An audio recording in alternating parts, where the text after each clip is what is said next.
Newton forward का देखे थे, है ना। तो इसमें भी क्या है, सेम उसी तरीका से थोड़ा सा डिफरेंस है, बस फॉर्मूला में चेंजिंग है ना। तो मान लो हमारे पास दिया हुआ है x और y वेरिएबल कुछ,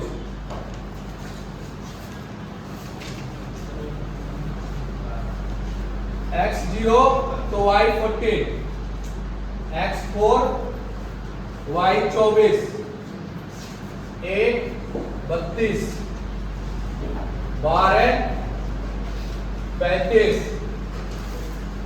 16 40, 100।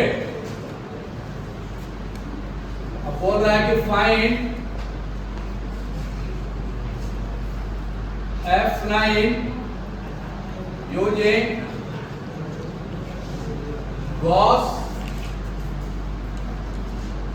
forward interpolation method। तुम लोग खिलखिलाता है रे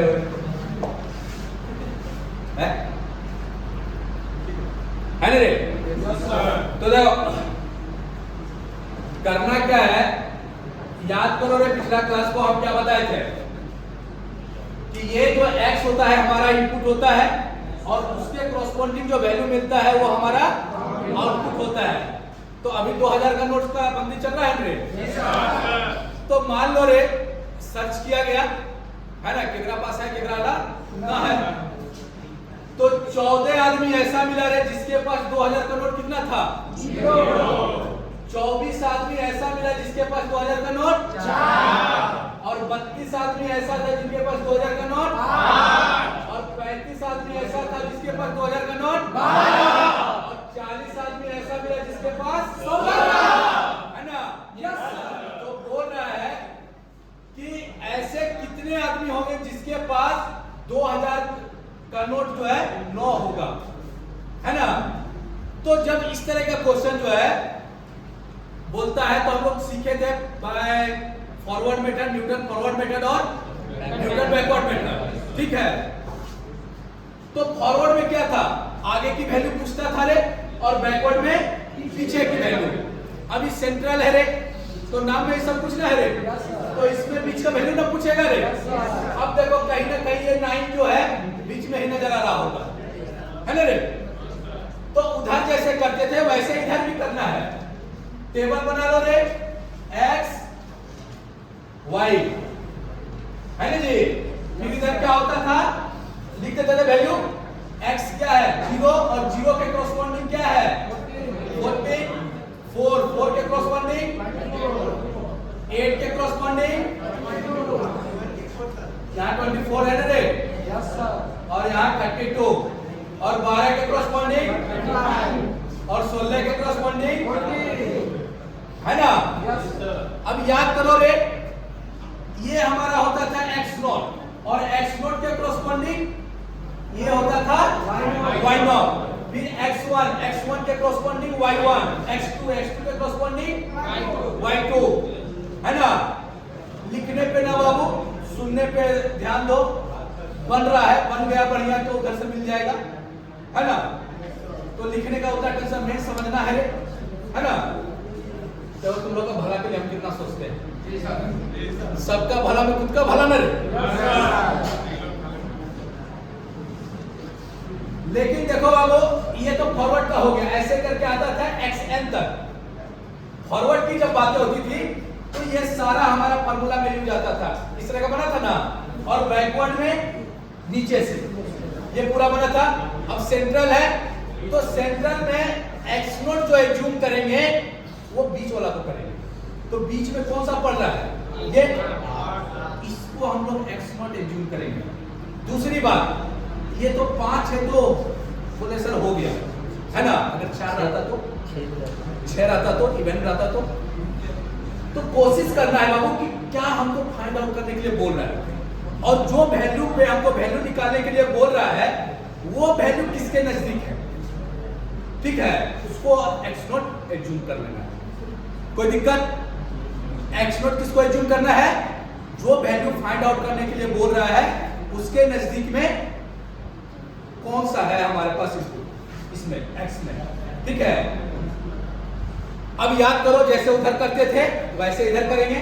दूसरी बात ये भी बताए थे रे, ये जितना है तो डेल्टा y उतने के पावर तक जाएगा। ये कितना है 1 2 3 4 5, तो डेल्टा 4y तक जाएगा। बताए थे ना बाबू कि n है तो n-1 तक कॉलम बनेगा डेल्टा का। तो डेल्टा y एक कॉलम बन गया डेल्टा स्क्वायर y, दूसरा बन गया डेल्टा क्यूब y और डेल्टा 4y। 4 कॉलम बन गया बाबू, कोई दिक्कत? 4 ही बनेगा, 5 तो बनेगा ना, बना लिए। क्या करते थे y1 माइनस y0, और ये नहीं करते थे, तो इसमें से इसको घटाओ तो ये क्या हो गया 10, 32 में से 24 गया 8, बोल रहे 32 में से 35 गया 3, और 40 में से 35 गया 8 में से 10 गया रे माइनस 2 रे। ऐसे तुम लोग छोड़ेगा तो कैसे होगा? 3 में से 8 गया और 5 में से 3 गया, फिर इसको इसमें से माइनस करेंगे बाबू तो -5 माइनस -2, तो माइनस क्रॉस हो जाएगा तो -3 और 2 में से -5 7 होगा कि ना? 7 होगा बाबू, और 7 में से -3 10, ठीक है। इसका थोड़ा सा नियम समझो कि कैसे हम, जैसे उधर हम लोग लेते थे ना delta y0, delta square y0, delta cube y0, तो इसमें कैसे लेंगे उनके लिए पहले फार्मूला देख लो इसका। गॉस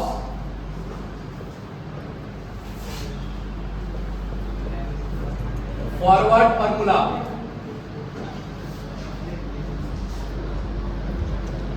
ये होता है बाबू y बराबर f ऑफ x, उधर भी होता था y0 प्लस, और बैकवर्ड में y बन जाता था y0 plus p delta y0 होता था, है ना।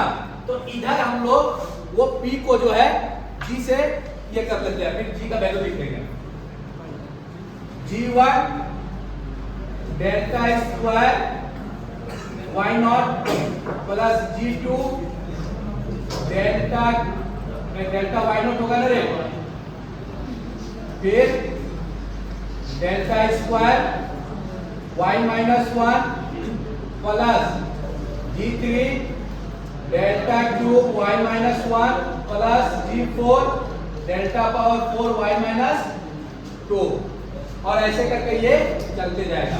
हमको 4 तक की चाहिए, कर लिए फॉर्मूला है। जैसे न्यूटन फॉरवर्ड का था, बैकवर्ड का था, तो उसी तरह ये सेंट्रल का है गॉस फॉरवर्ड, ठीक है। सेंट्रल के अंदर ही आता है गॉस फॉरवर्ड और गॉस बैकवर्ड। दूसरी बात है कि g1 क्या है, तो g1 p, g2 क्या है तो p into p minus 1 upon 2 factorial, ठीक है। g3 क्या है p माइनस 1, तो इसमें एक इधर की ओर आ जाएंगे तो p plus 1 p minus 1 upon 3 factorial. g4 क्या है, अब देखो p इंटू p माइनस 1 गए, फिर p प्लस 1 है, अब p माइनस 2 की ओर जाएंगे तो p plus 1 into p minus 1 p plus 2, है ना रे, sorry p minus 2 upon 4 factorial. उसी तरह 5 का हो जाएगा तो -2 इधर गए, तब इधर की ओर आएंगे +2, है ना। फिर 6 का आएगा तो -3 उधर जाएंगे, फिर 7 का आएगा तो प्लस इधर की ओर आएंगे। उतना का जरूरत ना पड़ेगा, इतना में अपना काम हो जाएगा। याद करो p बराबर उधर क्या होता था x माइनस x0 अपॉन, तो यहाँ भी p बराबर वही होगा, ठीक है। और x क्या होता था, जो हमको निकालना होता था वो x होता था, और x0 इधर। अब बताओ यहाँ पे x0 क्या होगा, 8 होगा। अगर न्यूटन फॉरवर्ड रहता तो x नॉट 0 और बैकवर्ड रहता तो एक्शन लेते थे तो 16 है ना रे। दूसरी बात, अब ये x नॉट है तो याद करो थोड़ा सा नंबर लाइन को समझने के लिए। अगर ये 0 है, ठीक है, तो 0 के इधर साइड, 0 के लेफ्ट साइड है ना, क्या होता है? प्लस होता है ना रे। इधर साइड 1 2 3 ऐसे करके, और इधर साइड -1 -2 -3 होगा कि ना?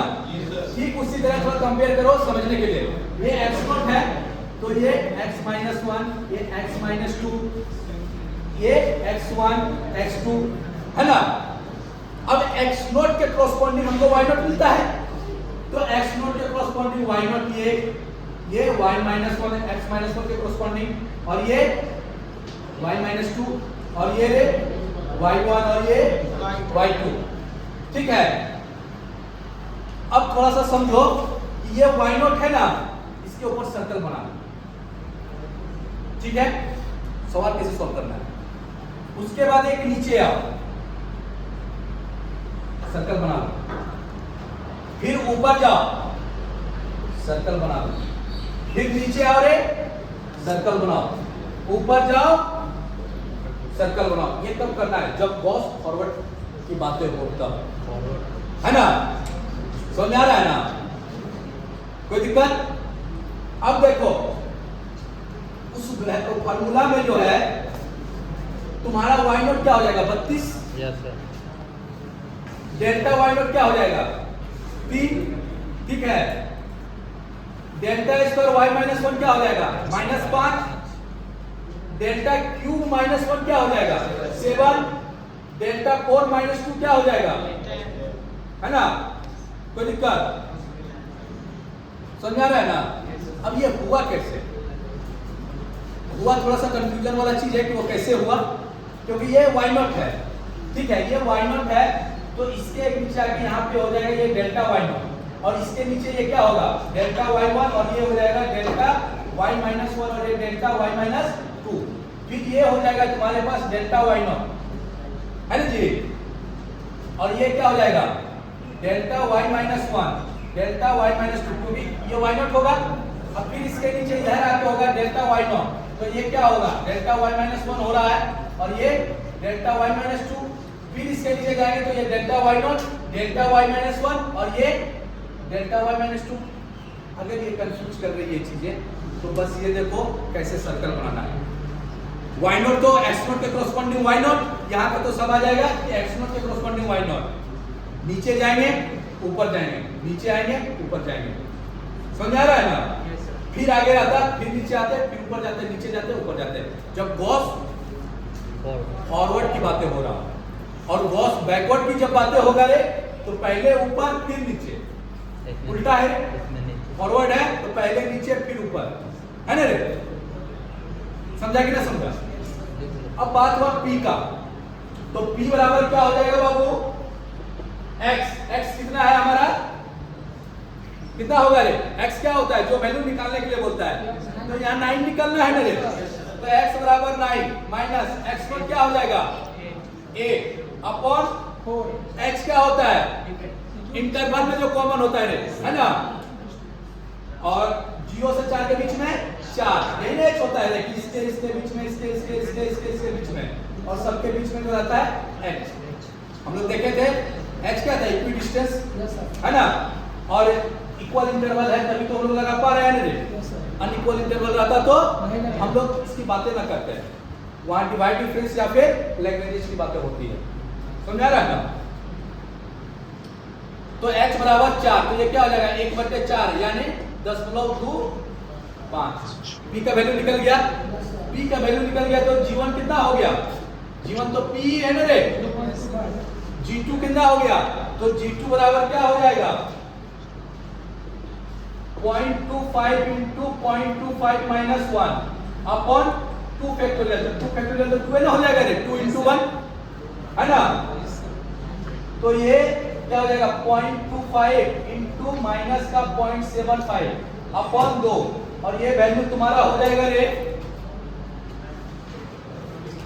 0.9375 0.9375। उसी तरह G3 का वैल्यू तुम्हारा हो जाएगा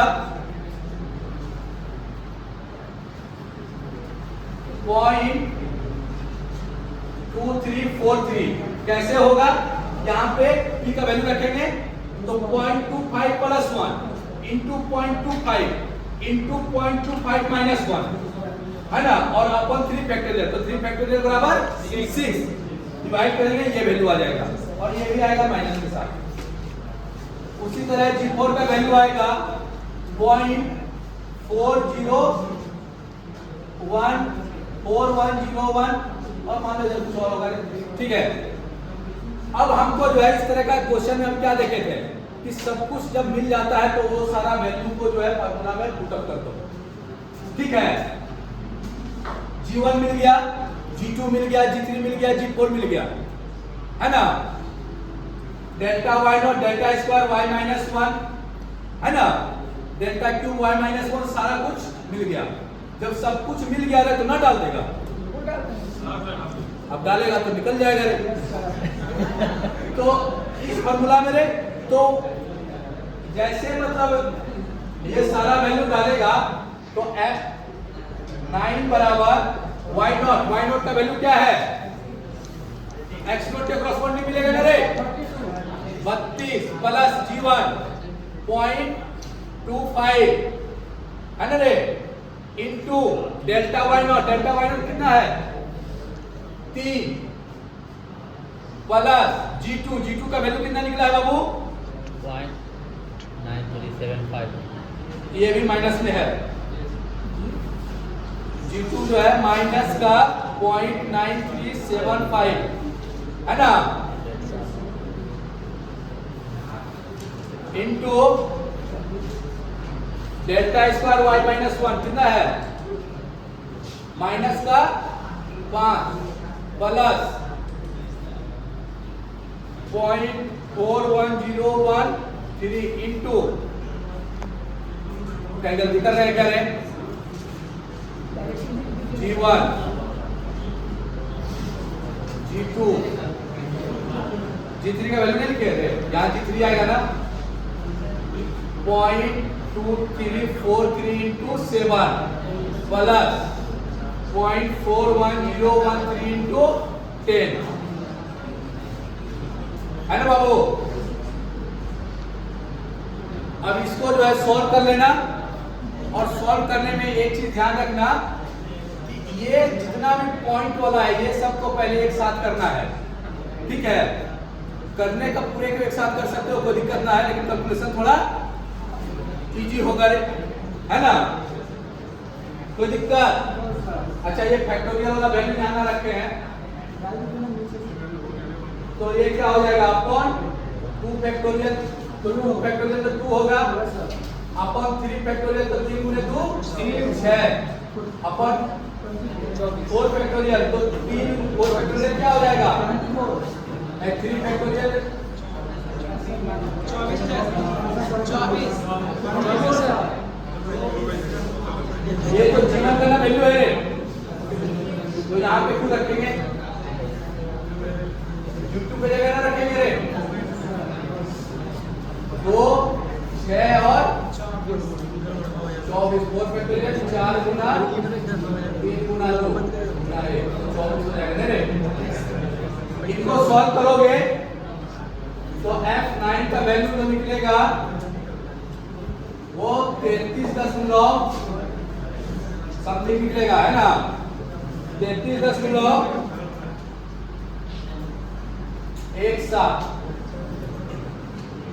ठीक है।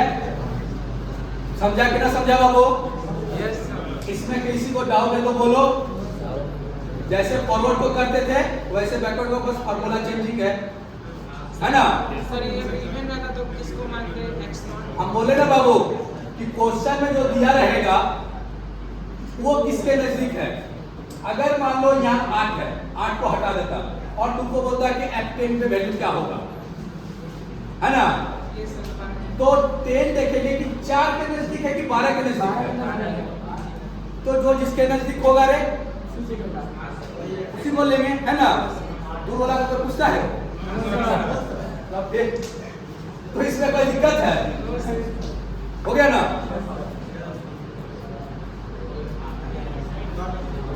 चलो बेटा